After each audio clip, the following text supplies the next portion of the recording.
I'm Jeremy Kaplan from Digital Trends, and we're coming to you live from Shanghai.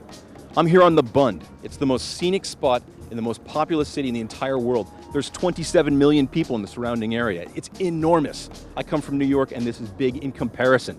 The buildings are taller, the bridges are longer, and there's far more people. I'm here not just because it's beautiful, however. I'm here for CES Asia. This is the Asian offshoot of the Consumer Technologies Association's gigantic gadget show.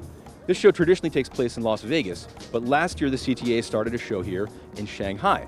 This will be the second year, and the Consumer Technology Association tells me it's 50% bigger, and it's going to be larger and far more enormous than ever before. Why Asia, you might wonder? Why Shanghai in particular?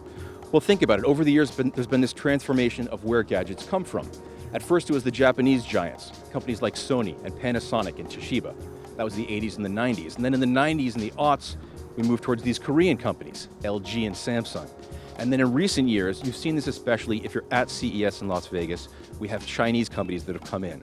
Companies like ZTE, Huawei, also enormous companies, the same sort of scale, but Chinese. So it kind of makes sense for the CTA to open its new show here, rather than in Seoul or Tokyo.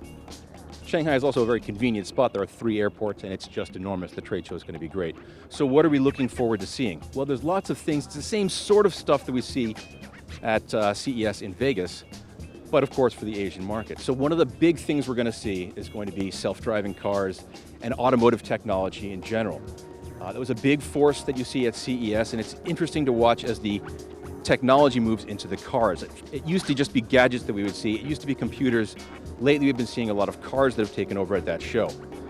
We're also going to see a lot of Internet of Things, the big buzzword everyone loves talking about, smart homes, connected homes. It'll be interesting to see what comes out of this show.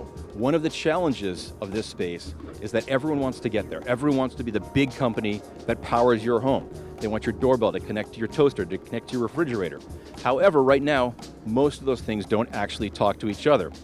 Same sort of language barrier I experience when I'm walking around the streets here. I can point at people, we know we're trying to talk, but we can't actually communicate.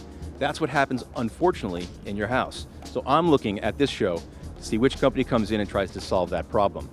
The other big thing that we're looking for at this show is drones. Drones are enormous. I haven't seen any category come in and explode to the same extent as drones. There's going to be a gigantic cage full of drones. They're going to be flying here and there. It should be enormous. It should be quite a spectacle to watch. We'll come to you with another video from the show floor showing you some of those things.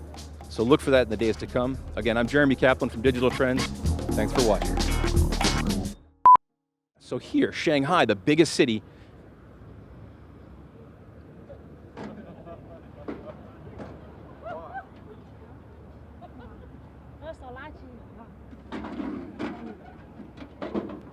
Let's just do that again. We'll keep going.